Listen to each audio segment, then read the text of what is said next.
My dream was always to get my own place. Ever since I was in high school, I really couldn't wait to move out because I hated my dad growing up, and my mum wasn't much better. We would always buck heads, and my dad would always be drunk on the weekends, and honestly, it was just a mess. As I got older, and girls obviously became a factor, it became even more of a problem because there was no way I'd bring any girls back to that household. So because of all this, I took the first chance I could get and moved out when I was 19 in college. I didn't go away to school, I went to a commuter college not far from home. My parents wouldn't pay for me to go away to school, so I was on Zillow, Facebook, and Craigslist every day for a while. And when I finally found a rental that looked promising and affordable, I went to see it right away. The layout is pretty important, so I'll describe it now. As I walked in, I was welcomed with the living room/dine area, which was one open space. Then there was the kitchen adjacent to that, which was separated by a wall.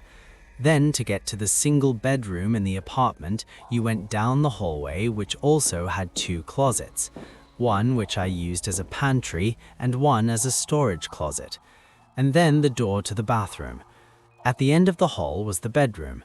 The bedroom was generously sized. It fit a queen-sized bed easily. It had two more closets, and I fit a couple of dressers and a TV in there easily. I was sold immediately, especially because it was budget-friendly. I moved in the next month, and life was fine. Fast forward a few months maybe, I went out with friends in town and we ran into some girls we knew. I ended up taking this girl home that I'd known for a while through school, but we'd never hung out in that way. I'll just call her Sammy. We ended up drinking at my place and watching a movie, but that was really all we did. She didn't want to take it further than that on our first time hanging out, and I respected that. We ended up in the bedroom finishing the movie that we started in the living room, and I think we both just passed out from being drunk somewhere through the movie. The next thing that happened was I woke to footsteps outside in the hallway. It was still the middle of the night. I looked to my side and I was alone in the bed. I jumped out of bed looking down the hallway and I saw Sammy in the living room grabbing her stuff off the couch, but she was doing so quietly. She was trying to leave now to avoid the awkwardness in the morning, and I understood that, so I didn't say anything and went back to bed quietly. I heard her eventually walk out the front door. For good measure, I called out Sammy to no response, and that confirmed she was gone. I got comfortable in bed relatively quickly and drifted back off to sleep. It was probably another hour that passed when I woke to something loud. I immediately shot up in my bed and my heart started pounding relatively quickly. I called out Sammy again. There was no response. I was honestly kind of scared to get up and check, so I picked up my phone and texted Sammy's number, asking if she was still in my house. I realized that was a little weird to do, but I was actually scared in that moment. I looked at the door, which was still open because I was too lazy to get up and shut it after Sammy left. I was definitely still a little drunk from the shots we were taking in the living room, but I felt like I saw something wrapped around the door frame. My breathing only intensified. I still can't believe I had the balls to do this, but I swiped down on my iPhone to reveal the control panel thing, and I pressed the flashlight button.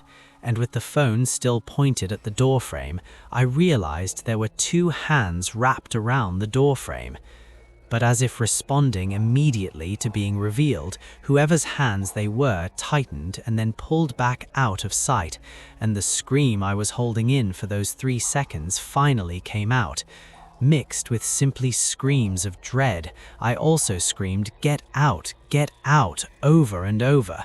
By the time I finally got up, I looked down the hall. It looked empty. I flipped on the light immediately after. After a few minutes of calming my breathing and just trying to listen for sounds, I built up the courage to check the hallway closets and bathroom, and they were clear. Then I moved to the main living area, and trust me, there weren't any places to hide in there. I held my phone as if it were a gun as I crept to the nearest light switch and turned it on.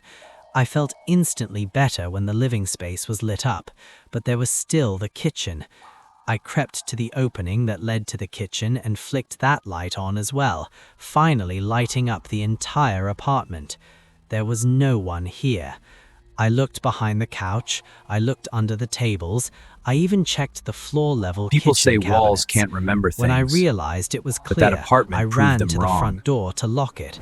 The weird thing, though, was that I never heard the front door close, and yet there was not a single soul except for me in there. I now tried to spam call my best friend until he picked up, also sounding tired and confused. I explained everything that just went down, and he said I was still drunk.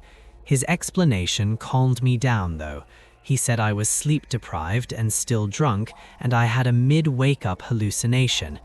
It made a little sense, actually, considering I The never rent was heard the cheap, front door too shut. cheap for a place that I big. eventually I could should have laugh asked it off why. and apologized for waking him up. I went back to my room, shut and locked it, and I actually calmed myself enough to fall asleep. The next morning, I did another search around the apartment, and it was, without a doubt, clear. So I went on with my day, but at some point I thought back to that supposed hallucination I had the night before. I walked to my room and examined the doorframe, and I think my heart stopped for a moment when I saw obvious fingerprints left in the exact positions the hands I saw in the doorframe had been. I felt dizzy coming to the realization that it wasn't a hallucination. I took this picture of it, which I still have in my iCloud years later. I resorted to calling my dad for advice, and he more or less called me a buffoon for not locking the door. But as long as nothing was stolen and no one was there anymore, take it as a valuable learning lesson. Honestly, nothing my dad said on that phone call was untrue. That's what sucks. I don't know who the hell came into my apartment that night, and I don't know why they chose to do the literal creepiest thing they could have possibly done. But after my year-long lease was up, I moved on and upgraded apartments and never looked back. My parents' house never really felt like a parent's house. Not in the normal way, at least. My dad traveled for work constantly, and my mum was always out with friends or staying over my aunt's house or doing something else where she'd come home late or not at all. I know that sounds kind of messed up, but it was just the reality. It wasn't like they abandoned me or anything. It was more like they were always busy and always somewhere else. So from the time I was like 16 and up, I basically lived alone. I ate dinner alone most nights, I watched TV alone, I'd be the only person in the house for an entire weekend sometimes. I'm an only child, and I think that's because my parents realized after having me how much they valued their own freedom. So in that regard, I did suffer, which is something I feel more now as an adult. When I was younger, I used to love it because it felt like freedom, having such a big place to myself. I could do whatever I wanted without my parents breathing down my neck, and I didn't have to share it with siblings. I could bring friends over and play games late. I could talk to girls on the phone without being embarrassed. It felt like having my own home without paying for it. And even when I turned 19 and started going to a nearby college, nothing changed. If anything, it got even more like that. My mum and dad were gone or out more, and I was basically just holding it down at home. I knew every noise that house made, too. That part matters because it wasn't one of those houses where every creak freaked you out. It was an older but larger house, and it had its usual sounds. I always just said the damn place had character. So this happened on a night where I knew for a fact I was going to be alone. My dad was out of town for work, and my mum had been talking all week about how she was staying at my aunt's because they were having some big family thing the next day, and she didn't want to drive back late. I remember her telling me, "It's just you tonight," and I honestly didn't even care. That was normal. I told her that she didn't even have to tell me. I made food, I watched TV, I did the usual. At around 11, I went upstairs to my room and started watching YouTube videos in bed, something I do some nights for hours. My room was at the end of the hallway upstairs. At the top of the stairs, you'd have a small landing, and then to the right was my parents' room, and further down the hallway was the bathroom, the linen closet, and then my room at the end. I had my door open because my parents told me to keep doors open at night, more as a staying alert and listening for intruders type of thing. But I also liked hearing the house a little, like background noise. It made the whole being alone thing feel less intense. I eventually started getting tired, so I shut my laptop and just laid there scrolling on my phone. So I'm going to just say that probably an hour passed from the moment I shut my laptop to when my phone rang. It said no caller ID on the screen. That was the first time I'd ever received a no caller ID phone call. I stared at it for a second. To be receiving that late at night was sketchy as hell. I ignored it, but it rang again right after, still saying no caller ID. That's what made me answer. I figured if it was someone important, they would call twice. Plus, it's just a phone call. Worst case scenario, I hang up. So I picked up, and at first there was no noise. I got nervous that it was one of those scam calls that calls to see if a number is active to add it to some call center database. But then I started hearing something faint, and it took my brain a second to process what it even was. It sounded like someone was calling me while standing somewhere in my living room. And what was weird was that I could also faintly hear my own TV downstairs through the door, because earlier I guess I left it on in the living room. I didn't have it on loud, just on low volume as background noise, so hearing TV audio on the phone instantly made my stomach tighten. I said hello a second time to once again no response, just the TV sound, like whoever was on the other end wasn't even trying to speak, it was just there. Then I realized something that made me sit up in bed instantly. The TV noise I was hearing through the phone wasn't random. It matched my TV downstairs, like perfectly. It wasn't delayed, it was the exact same audio at the exact same moments, like it was synced. That's when I got this cold feeling down my spine, because there's only one way that makes sense. That would mean whoever was on the phone could hear my TV in real time, as in they were inside my house, downstairs. I tried to force a normal explanation, like it was a friend standing outside one of my windows downstairs, trying to trick me, or maybe the call was somehow glitching and picking up on my microphone audio. That can happen, but the more I listened, the more I realized that didn't make sense. It sounded like someone was calling me while standing somewhere in my living room. I got up and walked to my bedroom door and listened, and oh yeah, I was 1,000,000% sure now that the audio on the phone was syncing to the TV. In hindsight, this was dumb, but I screamed out, "Who's down there?" Because in the back of my mind, I thought for sure it was my friend or family member pulling something. And then the line went dead. They hung up. By this point, my mouth went completely dry. I couldn't even call the number back because it was an anonymous call. I walked out into the hallway towards the stairs, and I looked down. I still heard the TV on in the living room, and then a creak. It sounded like the wood floor cracking from the pressure of a person, but if that didn't confirm things, the moment I heard someone clearing their throat downstairs, that's when everything instantly became 10 times more real.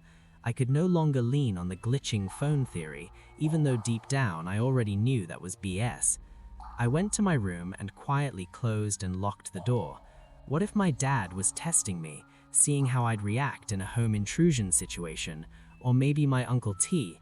So I called my dad, but he didn't pick up. He may have already been asleep. It was like 11:30, so I called again and again, but no luck. I tried my luck with Uncle T and he picked up on the second ring. I could tell he was in bed. He asked why I was calling, and I prefaced the phone call telling him this might sound crazy, and then dropped the bomb and asked if he was downstairs.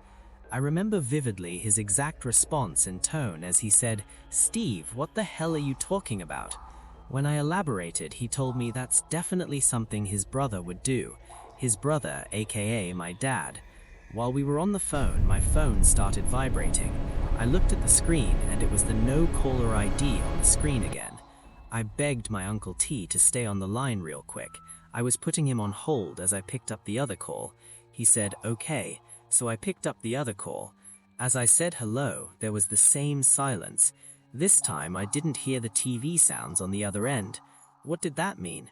It seemed they had the phone on speaker because I could hear their footsteps. They were moving and the footsteps were matching the footsteps I suddenly started hearing outside of my bedroom. I prayed with all my heart this was my dad messing with me. Then my doorknob jaggled, and whoever was on the other side tried pushing the door. Thank God it was an old heavy door with an old heavy lock. The sound still synced with what I was hearing on the phone. Whoever was on the other side of the door knocked. I had the sudden thought to merge the two calls, and when I did, I yelled into the phone for my Uncle T, saying, "It's not my dad, get here now." I also yelled that whoever was in the house was also on the phone with us. My uncle seemed to wake up from this, and he started yelling into the phone things like, "I'm coming, you cocksucker." The no-caller ID caller hung up the phone, and I heard footsteps move away from the door. This all but confirmed it was in fact not my dad. My uncle told me to stay in the bedroom. He was on his way. I wasn't a little kid, but I wasn't some big brolic man either. I was some skinny 19-year-old. Knew I was in danger. He started walking into the house. We lived in the same town at the time. 7 minutes he took to get to the house was the longest 5 years I'd ever experienced. I heard the familiar voice of my uncle screaming downstairs finally, so I rushed out of the room, downstairs. Having him there made everything feel better. We called the cops together while searching around the house for stolen items. The TV in the living room was still on. Before the house, we found the kitchen window to be fully open enough for someone to crawl through. That info was of course relayed to the police, who when they got there did what I imagined to be a standard police search of the premises, asking us to lead them around the house, but from behind them. We cleared the whole house, and whoever was in there initially was no longer there. After the cops were done, they asked to see the no-caller ID calls in my recent calls. I showed them, and one of the officers told us that even though it says no caller ID, sometimes they can still request records and trace it from where it came. They said it could take a few days, but they'd get back to us. My uncle stayed over that night, which made me feel safer. We kept every light on like little kids. A few days later, one of the officers called. Surprisingly, the number was traced back to someone I actually knew. It was an older high school, not a friend or enemy, but someone who had my number and address and such. I hadn't seen him in years. The cops asked if I wanted to come with them while they questioned him, so my uncle and I went since he was there on the scene with me originally. When the guy's dad answered the door and saw the police, he instantly called his son down without question, and I could see it in his face that he was nervous. The officer and I asked him straight up if he made those calls. He immediately said no. Then he said his phone had been stolen a few days ago. He claimed he lost it at a party and never got it back. The cop told him they'd follow up if needed, and that was basically it. His dad just stood there, I'm watching, but he weirdly didn't say anything. That night I couldn't stop thinking about it. The nervous look on his face when he came to the door. Was it a look of guilt or a natural look anyone would have when being greeted with police on your front doorstep? If it really was a stolen phone, that means someone stole his phone specifically to call me and break into my parents' house. And that's without a doubt scarier than if it was him. It was a weekend like so many before. The usual crew was getting ready to meet up at Cody's house to pregame and go out. This was post-college. We were all 23 to 24 at the time. Cody's house was often the spot to pre- and post-games simply because he had a cool basement where his parents couldn't hear us, but also because his parents were chill. It was just the four of us going out to some local bars tonight. Cody, Randy, Jake, and I. When all four of us were there, we decided on who was calling the Uber, and once we did, we were out of there. Fast forward a few hours at a bunch of dive bars and then a dance bar, and eventually Cody and I decided to go home. We were tired. Randy and Jake were staying out later. Cody called the Uber back, I think, and he offered me the pull-out couch in the basement when we got to his place. He came downstairs with me to help me set it up, and while down there, we played a game of Madden. Honestly, I've always sucked at Madden, so he destroyed me, and I didn't want to play again. I was tired and just wanted to sleep the alcohol off before I made the inevitable hangover even worse. Cody went upstairs and shut the door, and I was left alone in the darkness. The only thing that kept that basement from being complete and total blackness were the lights from the cable box clock under the TV, the actual standby light of the TV itself, and a slate green glow from a Heineken mini fridge on the other side of the basement. That mini fridge would also provide some weirdly relaxing white noise that would help me fall asleep. So things faded to black as I knocked out like a baby, a drunk baby. I woke up and it was still dark. I didn't know what time it was, but I knew it was still late at night or super early, whatever you want to call 3 or 4 a.m. My mouth was so cotton-mouthed dry, I could actually barely move my mouth.